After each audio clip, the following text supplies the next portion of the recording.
Hello students, कैसे हैं आप सब। उम्मीद करता हूं आप सब बहुत अच्छे होंगे।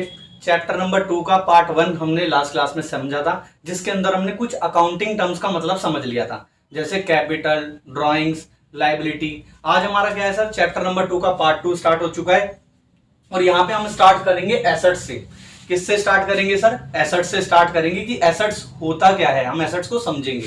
सर एसेट सबसे पहले ना एक बहुत इंपॉर्टेंट टर्म है, इसको स्टार मार्क कर लेना, आपको समझना ना बहुत ज्यादा जरूरी है। बहुत ज्यादा इंपॉर्टेंट डेफिनेशन है, समझते हैं। एसेट्स का मतलब क्या होता है sir? Economic resources of the business. क्या लिखा है इन्होंने बच्चों? Economic resources of the business. मतलब कहने का क्या है भाई, कुछ रिसोर्सेज, रिसोर्सेज का मतलब है जो बिजनेस चीजें यूज करता है उसको रिसोर्सेज बोलेंगे, जो भी बिजनेस यूज करता है। लेकिन अब आप बोल रहे हो इसके आगे क्या है, इसमें which enable the enterprise to get economic benefit in the future. मतलब सिंपल सा है, ऐसे रिसोर्सेज बिजनेस के, ऐसे रिसोर्सेज सर जो फ्यूचर में बिजनेस को क्या देंगे, बेनिफिट देंगे। जो फ्यूचर में बिजनेस को क्या देंगे, बेनिफिट देंगे, हम उसको क्या बोलते हैं, एसेट्स। सर कोई भी रिसोर्स जो बिजनेस को फ्यूचर में बेनिफिट देगा हम उसको एसेट बोलते हैं। अब आप बोल रहे हो फ्यूचर में बिजनेस को बेनिफिट देगा, ऐसे समझ नहीं आया, एग्जांपल्स के थ्रू समझाओ। एग्जाम्पल के थ्रू समझते हैं हम। जैसे मान लो लैंड है और बिल्डिंग है, ठीक है। लैंड एंड बिल्डिंग एसेट्स होती है, बिल्कुल एसेट्स होती है। सर कैसे? लैंड एंड बिल्डिंग फ्यूचर में बेनिफिट देंगी, बिल्कुल देंगी। देखो बच्चों, जब आप बिजनेस करते हो, जब कोई भी एक बिजनेस करता है तो किस तरीके से बिजनेस कैरी आउट करता है? लैंड पे करता है नहीं करता है, या फिर बिल्डिंग में करता है ना। और सबसे बड़ी बात क्या होती है कि जो लैंड है या बिल्डिंग है उसकी फ्यूचर में वैल्यू बढ़ती है या नहीं बढ़ती है? आप बोल रहे हो बिल्कुल बढ़ती है, इन्फ्लेट होती है। तो लैंड एंड बिल्डिंग फ्यूचर में बिजनेस को क्या देगा सर? बेनिफिट देगा।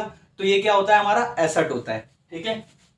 अब जैसे मशीनरी है, अब आप बोल रहे हो मशीनरी भी एसेट होती है, बिल्कुल एसेट होता है। कैसे एसेट होता है भाई? मशीनरी बताओ बिजनेस को फ्यूचर में बेनिफिट देगी या नहीं देगी? जब तक बिजनेस के अंदर आपकी मशीनरी ना हो तो आप प्रोडक्शन कैसे करोगे, है ना। अब आप ऐसे समझो, जैसे आप जो कोल्ड ड्रिंक कंज्यूम करते हो, फ्रूटी, ठीक है, माजा, ये सब कैसे बनती होंगी?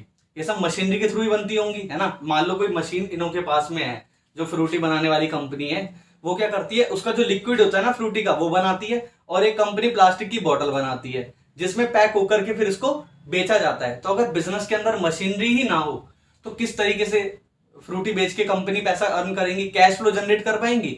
नहीं जनरेट कर पाएंगी। तो मशीनरी भी आपका क्या होता है सर? एसेट होता है। क्यों? क्योंकि वो आपको फ्यूचर में क्या देने वाला है, आपको नहीं, बिजनेस को क्या देने वाला है, फ्यूचर में बेनिफिट देने वाला है। तो मशीनरी भी आपकी एसेट होती है। अगला, फर्नीचर। फर्नीचर भी एसेट्स होता है, बिल्कुल बच्चों। फर्नीचर बिजनेस में आप यूज करते हो या नहीं करते हो? बिल्कुल यूज करते हो। और फर्नीचर जब तक ना हो तो, जैसे फॉर एग्जांपल कंप्यूटर है, कंप्यूटर आप किस पे रखते हो सर? फर्नीचर्स पे रखते हो, है ना। तो जब तक फर्नीचर ही ना हो कंप्यूटर रख पाओगे? नहीं रख पाओगे। तो कहने का मतलब ये है अब, और फर्नीचर भी जो है, जब जब आपका मन हो आप उसे बेच के पैसा ले सकते हो। तो कहने का मतलब क्या है, फर्नीचर भी आपका एसेट है या नहीं है? बिल्कुल एसेट है। अगला, अब स्टॉक्स भी आपका एसेट होता है, बिल्कुल सर स्टॉक्स आपका एसेट होता है। तो सर स्टॉक्स एसेट कैसे होता है, समझते हैं। स्टॉक का मतलब क्या होता है सर? वो माल जो अभी तक आपका बिका नहीं है। फॉर एग्जांपल मान लो आपने 10,000 यूनिट परचेज करी, जिसमें से आपने 5,000 यूनिट्स बेच दी। तो 5,000 यूनिट्स अभी भी आपके पास बची हैं। जो बची हुई यूनिट्स है हम इसको बोलते हैं स्टॉक। अब स्टॉक कैसे आपका एसेट है? मैंने क्या बोला, फ्यूचर में हर वो इकोनॉमिक रिसोर्स जो बिजनेस को फ्यूचर में बेनिफिट देगा। स्टॉक आपका अभी नहीं बिका, फ्यूचर में तो बिकेगा ना, तो फ्यूचर में कैश फ्लोज आएंगे। तो कहने का मतलब ये, स्टॉक्स भी आपका क्या होता है सर? एसेट होता है। डेटर्स भी आपके एसेट होते हैं, बिल्कुल सर डेटर्स एसेट होते हैं। डेटर्स होते क्या हैं? डेटर्स का मतलब सर ये होता है, जैसे मान लो आपने किसी को माल बेचा, कस्टमर आया, उसने बोला सर पैसे नहीं है अभी, तो आप मेरे को क्या करो, उधारी पे माल दे दो। तो आपने उसको माल बेच दिया उधारी पे। अब उसने बोला वो ना 3 दिन के बाद आपको पैसे दे करके जाएगा। अब देखो अभी तो उसने पैसा नहीं दिया, बट फ्यूचर में तो आपको पैसा लाके देगा ना। तो डेटर्स भी आपका क्या होता है सर? एसेट होता है। अगला, कैश एंड बैंक बैलेंस। बताओ, cash and bank balance asset होता है? बिल्कुल होता है। कैश एंड बैंक बैलेंस भी तो आपका एसेट्स ही है। जो मर्जी चाहे चीज आप इससे परचेज कर सकते हो, जहां चाहो आप कैश को वहां यूज कर सकते हो। और अब बोल रहे हो आप फ्यूचर में बेनिफिट कैसे देगा? भाई कैश फ्यूचर में कैसे बेनिफिट देगा, तो आप इसको इस तरीके से भी समझ सकते हो, जहां मर्जी चाहे इन्वेस्टमेंट कर दो कैश से, और कुछ भी चाहे उससे पैसा कमा लो। तो कैश एंड बैंक बैलेंस भी आपका क्या होता है सर? एसेट होता है। अब अगला, ट्रेडमार्क। अब बच्चे ना इन तीनों टर्म्स में वैसे बहुत कंफ्यूज रहते हैं, ट्रेडमार्क, कॉपीराइट, गुडविल। ट्रेडमार्क भी आपका एसेट होता है, बिल्कुल सर। पहले ना हम ट्रेडमार्क का मतलब समझते हैं कि ट्रेडमार्क होता क्या है। ट्रेडमार्क का मतलब ये है कि देखिए, जब जैसे एग्जांपल लेते हैं जोमेटो का, ठीक है, जोमेटो क्या करता है, जोमेटो ने देखो इतना बड़ा ब्रांड बना रखा है ना, इतने अच्छे अच्छे खाने के प्रोडक्ट्स वो सोल्ड करता है अपनी क्या बोलते हैं ऐप के थ्रू जोमेटो, और उसका ब्रांड भी देखो कितना बड़ा है जोमेटो। तो अब एक बात बताओ, अगर मैं जोमेटो का ब्रांड खोल लूं, ठीक है, मैं अगर जोमेटो का ब्रांड खोल लूं और मैं उससे अपनी सर्विसेज देने लग जाऊं, तो जो जोमेटो का पर्सन जो मालिक है मतलब उसको तो लॉस हो जाएगा। क्यों भाई, उसने इतनी मेहनत करी, इतना बड़ा नाम खड़ा करा, और मैं क्या करता हूं, उसी के नाम को यूज करके इजिली और अपनी सर्विसेज देने लग जाता हूं, और कल को अगर मैं गंदा काम कर दूं तो नाम तो जोमेटो का खराब हो जाएगा। तो ट्रेडमार्क का मतलब क्या होता है सर, ट्रेडमार्क का मतलब है जब आप अपना कोई भी मार्क जो आपने ट्रेड के लिए मार्क रखा है, फॉर एग्जांपल जैसे जोमेटो है, जोमेटो ने अपना एक मार्क बनाया हुआ है, जोमेटो एक लोगो अलग बनाया हुआ है, तो आप क्या करते हो, उसको रजिस्टर्ड करवा लेते हो, जिससे सामने वाला पर्सन, कोई दूसरा पर्सन उसको यूज ना कर पाए, उसका बेनिफिट ना ले पाए। तो ट्रेडमार्क भी एसेट है, बिल्कुल एसेट है भाई। अगर मैं जोमेटो का नाम यूज करना चाहता हूं तो मुझे जोमेटो वालों से तो परमिशन लेनी पड़ेगी ना, बदले में वो मेरे से क्या मांगेंगे बताओ, पैसा मांगेंगे। तो ट्रेडमार्क भी इनको फ्यूचर में बेनिफिट देगा या नहीं देगा, ऑब्वियसली देगा। तो सर ट्रेडमार्क भी क्या होता है, एसेट्स होता है। आगे कॉपीराइट, कॉपीराइट भी एसेट है, हाँ बिल्कुल है। सब अब आप बोलोगे सबसे पहले बताओ कि कॉपीराइट होता क्या है। बच्चों कॉपीराइट का मतलब क्या होता है समझते हैं। कॉपीराइट ना आपका बुक से रिलेटेड होता है। किससे रिलेटेड होता है सर, बुक से। जैसे आपने देखा होगा जो आपकी बुक है टी.एस. ग्रेवाल सर की, उसके पीछे ना देखो सी बना करके गोला बना होगा, सी के अंदर गोला, तो ये क्या रिप्रेजेंट करता है, ये रिप्रेजेंट करता है सर कॉपीराइट। कॉपीराइट का मतलब क्या है, अगर देखिए टी.एस. ग्रेवाल सर ने इतनी मेहनत करके इतनी अच्छी बुक लिखी है, इसमें इतने इतने सारे कंटेंट्स डाले हुए हैं, अब कोई भी एक पर्सन आए और उनका कंटेंट चुराए और अपनी बुक बना के बेच दें, तो टी.एस. ग्रेवाल सर को तो लॉस है ना भाई। क्यों, आप उन्हीं का कंटेंट चुरा रहे हो, है ना, उन्हीं का नाम चलो यूज भी कर रहे हो। तो अब कॉपीराइट का मतलब क्या होता है, तो टी.एस. ग्रेवाल सर ने सोचा कि भाई जो मैंने कंटेंट लिखा है, जो बुक लिखी है, उस बुक को मैं अपने नाम से क्या करवाता हूँ, रजिस्टर्ड करवाता हूँ अपने कंटेंट को, जिससे मेरा कोई कंटेंट यूज ना कर पाए। तो इसको बोलते हैं कॉपीराइट, ठीक है, इसको हम क्या बोलते हैं सर, कॉपीराइट बोलते हैं। अब ये भी आपको बेनिफिट देगा, ये भी एसेट्स है बिल्कुल। अब एक बार आप बताओ बात कि अगर मुझे कंटेंट यूज करना है टी.एस. ग्रेवाल सर का, मेरे को उनसे परमिशन लेनी पड़ेगी या नहीं लेनी पड़ेगी सर, बिल्कुल परमिशन लेनी पड़ेगी। जब मैं उनसे परमिशन लूंगा तो बदले में मेरे को उन्हें क्या देना पड़ेगा, कैश या पैसा, जो भी इनकी डिमांड होंगी वो फुलफिल करनी पड़ेंगी। तो फ्यूचर में बताओ इनको बेनिफिट मिलेगा या नहीं मिलेगा कॉपीराइट का, टी.एस. ग्रेवाल सर को बिल्कुल मिलेगा। तो ये भी आपका क्या है सर, एसेट्स है। और गुडविल भी आपका एसेट होता है। अभी मैं गुडविल को वैसे इतना डीप नहीं समझाऊंगा, आप ऐसे समझ लो। गुडविल का सिंपल सा मतलब होता है कि नाम का पैसा यूज करना। जैसे रिलायंस कितनी बड़ी कंपनी है ना, और इतने बड़े बड़े जो आपके ब्रांड है, जो नाम के बेसिस पे जिन्होंने मतलब ट्रस्ट बनाया हुआ है। अब जैसे मान लो रिलायंस अगर अपना नाम कल को सोल्ड कर दे, है ना, या रिलायंस का नाम मैं ले लूं, तो मुझे भी बेनिफिट मिलेगा या नहीं मिलेगा, बिल्कुल मिलेगा। और बदले में रिलायंस को मैं क्या दूंगा, पैसा दूंगा। तो गुडविल भी आपका क्या होता है सर, एसेट्स होता है, ठीक है। अब एसेट्स की डेफिनेशन को सर अगर आप इतना ही लिख दो तो क्या सफिशिएंट है, बिल्कुल भी सफिशिएंट नहीं होगा एसेट को इतना लिखना। तो सर आपको इसके आगे और क्या लिखना पड़ेगा, और क्या क्या चीजें समझ के चलनी है। तो ये देखो, rights which are owned and control by the enterprise. Assets का मतलब होते हैं राइट्स, जिसको कौन ओन करता है। राइट्स मतलब क्या होता है सर, मालिकाना हक। किसके पास में होना चाहिए, एंटरप्राइज, बिजनेस के पास होना चाहिए। And control by the enterprise. अब आप बोल रहे हो rights bye the enterprise, control by the enterprise, इसका मतलब क्या है। देखो बच्चों, इसका मतलब ये है कि जो भी एसेट्स बिजनेस के पास है ना, उसके पास उसका मालिकाना हक होना चाहिए। ऐसे समझो, जैसे मान लो मैं अगर कोई एसेट ले लूं, ठीक है, एग्जाम्पल से समझते हैं एक अच्छा सा। आप मान लीजिए आपका जो एक फ्रेंड है वो एक प्ले स्टेशन का गेम लाया, ठीक है, उसका मालिक है आपका फ्रेंड। आपने देखा यार प्ले स्टेशन का गेम तो आपको पसंद आ गया जो उसका है, तो आपने उससे परमिशन ली कि यार मुझे 3 दिन के लिए प्ले स्टेशन का गेम दे दे, मैं खेल के ना तेरे को वापस कर दूंगा। उसने बोला ठीक है भाई ले जा, 3 दिन खेल के दे दियो। अब आपने खेला उस गेम को और 3 दिन में वापस नहीं करा, तो बताओ इसके ऊपर राइट किसका है, आपके फ्रेंड का है या आपका है। आप बोलोगे सर जो उस पर राइट है आपके फ्रेंड का है। क्यों, क्योंकि वो आएगा और अपना प्ले स्टेशन का गेम लेकर के चला जाएगा। तो कहने का मतलब ये है कि मालिकाना हक किसके पास होना चाहिए, एंटरप्राइज के पास होना चाहिए, बिजनेस के पास होना चाहिए। And control by the enterprise. अब बोलो sir control by the enterprise का मतलब क्या है। कंट्रोल बाय द एंटरप्राइज का मतलब है जो एसेट, ठीक है, बिजनेस के पास में है, उसको कंट्रोल कौन करेगा, बिजनेस ही करेगा। तो सर कंट्रोल का मतलब क्या है, कंट्रोल का मतलब ये है कि वो किस पर्पस के लिए वो एसेट यूज होगा और वो कैसे यूज होगा, ये कौन डिसाइड करेगा सर, बिजनेस। किस पर्पस के लिए यूज होगा, कैसे यूज होगा, वो कौन डिसाइड करेगा, बिजनेस। आप बोलो सर ऐसे समझ नहीं है, एग्जाम्पल के थ्रू समझाओ। बच्चों मशीनरी का एग्जाम्पल हम कंटिन्यू कर लेते हैं, जैसे फॉर एग्जाम्पल, ठीक है, हम मशीनरी को यूज करते हैं इसको समझाने के लिए। बच्चों जो मशीनरी है उसको कैसे यूज करना है ये बिजनेस ही डिसाइड करेगा, अगर वो उसका मालिक है। अब आप बोल रहे हो कैसे, देखो जो फ्रूटी बनाने वाली कंपनीज हैं जो मशीनरी यूज करती है उनके पास में दो ऑप्शन है, या तो सर वो मशीनरी को यूज करें, फ्रूटी बनाएं और फ्रूटी को बना करके बेच दें, ठीक है, पहला। दूसरा ऑप्शन क्या है, वो उस मशीनरी को किसी और को किराए पे दे दे और बदले में किराए का पैसा ले ले, ठीक है। तो ये दो ऑप्शन किसके पास है, बिजनेस के पास है।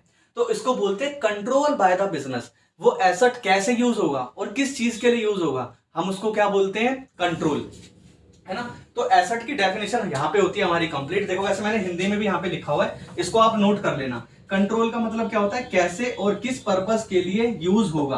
कौन यूज होगा सर, एसेट, ठीक है। और rights which are owned, rights which are owned इसका मतलब क्या होता है सर, मालिकाना हक।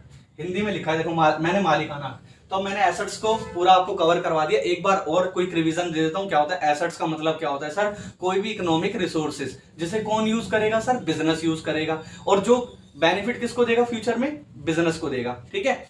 ये हमने पढ़ा, फिर हमने इसके एग्जांपल पढ़े एक करके, land, building, stock, machinery, debtor, trademark, copyright, ये गुडविल, ये सारे इसके क्या होते हैं सर, एग्जांपल्स होते हैं। फिर हमने क्या पढ़ा कि एसेट्स का मतलब सिर्फ इतना ही नहीं है कि भाई फ्यूचर में आपको बेनिफिट दे। राइट्स का मतलब क्या होता है, मालिकाना हक किसके पास में होना चाहिए, एंटिटी के पास में होना चाहिए। और कंट्रोल कौन करेगा उसको, बिजनेस ही करेगा, ठीक है। तो ये थी आपकी definition of asset. I hope आपको बहुत अच्छे से समझ आई होगी। मैं उम्मीद करता हूं दोस्तों आपको डेफिनेशन ऑफ एसेट्स बहुत अच्छे समझ में आ गई होगी। अब हम पढ़ेंगे कैरेक्टरिस्टिक्स ऑफ एसेट्स। आइए समझते हैं कैरेक्टरिस्टिक्स ऑफ एसेट्स क्या होता है। तो देखो, it should be owned by business, ये हमने पहले पढ़ लिया था डेफिनेशन ऑफ क्या एसेट्स के अंदर, कि क्या ओन्ड इसको कौन करेगा, business. It should be owned by business. Owned by business का मतलब क्या है सर, प्रॉपर्टीज। एसेट्स आप ऐसा समझ लो, बिजनेस की प्रॉपर्टीज होती हैं, उन जिन पर उनका क्या होना चाहिए, बिजनेस का राइट्स होना चाहिए। तो कैरेक्टरिस्टिक पहली क्या है एसेट की, it should be owned by business. अगला, इट मे बी टेंजिबल और इंटेंजिबल। अब आप बोल रहे हो सर टेंजिबल इंटेंजिबल का मतलब क्या होता है। बच्चों टेंजिबल एसेट्स वो एसेट्स होते हैं, मतलब ये किसी भी फॉर्म में हो सकता है, टेंजिबल में भी इंटेंजिबल में भी। अभी टेंजिबल एसेट्स कौन से होते हैं, टेंजिबल फॉर्म का मतलब क्या होता है, टेंजिबल फॉर्म का मतलब होता है जिसको आप देख सकते हो, छू सकते हो, जिसको देखो मैंने लिखा भी है, फिजिकल फॉर्म होती है। टेंजिबल का मतलब क्या होता है, जिसकी अपने आप में फिजिकल फॉर्म होती है। फिजिकल फॉर्म का मतलब जिसे देख सकते हैं और छू सकते हैं। एग्जाम्पल क्या था इधर पे, मशीनरी, मशीनरी, ठीक है, मशीनरी को देख सकते हो, छू सकते हो। लैंड, बिल्डिंग, देख सकते हो, छू सकते हो। तो एसेट जो है किसी भी फॉर्म में हो सकता है, टेंजिबल में भी, इंटेंजिबल में भी। अब ये सर इंटेंजिबल का मतलब क्या होता है, इंटेंजिबल का मतलब होता है जिसकी अपने आप में कोई फिजिकल फॉर्म नहीं है। फिजिकल फॉर्म नहीं है सर, ये फिजिकल फॉर्म नहीं है का मतलब क्या है, जिसे देख नहीं सकते ना छू सकते हैं। मतलब सर क्या है, जिसे आप ना देख सकते हो ना छू सकते हो। जैसे फॉर एग्जांपल ट्रेडमार्क, जब आप अपना मार्क रजिस्टर्ड करवा दोगे कि भाई जिससे कोई दूसरा उसका बेनिफिट ना ले पाए, तो क्या आप उसको देख सकते हो, नहीं। छू सकते हो, नहीं, लेकिन उसका बेनिफिट ले सकते हो, ठीक है। तो जो एसेट है वो किसी भी फॉर्म में हो सकता है, टेंजिबल में भी, इंटेंजिबल में भी। पहला पॉइंट हमने पढ़ा कि it should be owned by business. दूसरा पॉइंट हमने क्या पढ़ा, टेंजिबल में भी हो सकता है और इंटेंजिबल फॉर्म में भी हो सकता है। इसका एग्जांपल मैंने लिख दिया, ट्रेडमार्क, कॉपीराइट, गुडविल, ठीक है। अगला, it should have some value attach to it. अब ये तो अगर पॉइंट ना भी लिखता ना हम तब भी समझ जाते। इसका मतलब क्या है कि इसने ये बोला कि जो भी आप एसेट दिखा रहे हो ना बिजनेस के अंदर, या जो भी एसेट्स आपके बिजनेस में आ रहे हैं, उसकी कुछ ना कुछ वैल्यू होनी चाहिए, कुछ ना कुछ कीमत होनी चाहिए। अब सही बात है, देखो जो भी आप एसेट्स लेते हो उसकी कुछ कीमत होती है, तभी तो आप उसको रिकॉर्ड करते हो। कैसे, जैसे आपने मशीनरी खरीदी तो किसी एक प्राइस पे खरीदी होगी, तो उस मशीनरी की भी कुछ ना कुछ तो कीमत है ना। तो वही चीज यहाँ पे बोल रहा है, it should have some value attached to it. उसके साथ कुछ ना कुछ कीमत अटैच होनी चाहिए, किसके साथ, मेरे एसेट के साथ। अगला, it should be capable of being measured in monetary terms. It should be capable of being measured in monetary terms. Sir जो आप एसेट ले रहे हो ना, वो इतना कैपेबल होना चाहिए जिसको आप मॉनेटरी टर्म्स में रिकॉर्ड कर सको, मतलब मॉनेटरी टर्म्स में मेजर कर सको। आप कह रहे हो सर आप मॉनेटरी टर्म्स में मेजर कर सको, इसका मतलब कुछ समझ में नहीं आया। जैसे बच्चों एक बात समझ के चलना, मान लो आपने ट्रेडमार्क करवाया, ठीक है, आपने कोई मार्क को रजिस्टर्ड करवाया, ठीक है, लेकिन किस कॉस्ट पे रजिस्टर, वैसे तो देखो आप जब मार्क को रजिस्टर्ड करवाते हो उसमें सरकारी फीस लगती है जो कि डिटरमाइनेबल होती है, लेकिन अब आप ऐसा समझ लो कि अगर आप कोई ट्रेडमार्क रजिस्टर्ड करवाते हो जिसका ये नहीं पता कि कितनी कॉस्ट आएगी। अब ट्रेडमार्क आपके बिजनेस के लिए तो एसेट है, तो एसेट्स में रिकॉर्ड करोगे ना बैलेंस शीट में, बिल्कुल करोगे, लेकिन मान लो अगर उसकी कॉस्ट ही नहीं पता तो आप ट्रेडमार्क को कैसे रिकॉर्ड कर पाओगे? रिकॉर्ड कर पाओगे? नहीं कर पाओगे। तो यही चीज बोल रहा है, it should be capable of being measured in monetary terms. जो भी आप एसेट्स आपका बिजनेस दिखाने वाला है उसकी क्या होनी चाहिए? मॉनेटरी टर्म्स होनी चाहिए। तो ये तो थी मेरी क्या कैरेक्टरिस्टिक्स ऑफ एसेट। आज के लिए बस इतना ही रखते हैं दोस्तों। आज हमने एसेट्स पढ़ लिया और उसकी कैरेक्टरिस्टिक पढ़ ली। नेक्स्ट क्लास में हम क्या पढ़ेंगे? क्लासिफिकेशन और आगे टॉपिक्स को भी हम कवर करेंगे। उम्मीद करता हूं आपको वीडियो पसंद आ रही होगी। वीडियोस अगर पसंद आ रही है तो लाइक कर देना और मेरे चैनल को सब्सक्राइब कर देना, और नोट्स भी अपने पूरे के पूरे क्या है कंप्लीट करके चलना। ठीक है स्टूडेंट्स, मिलते हैं नेक्स्ट क्लास के अंदर। Bye bye.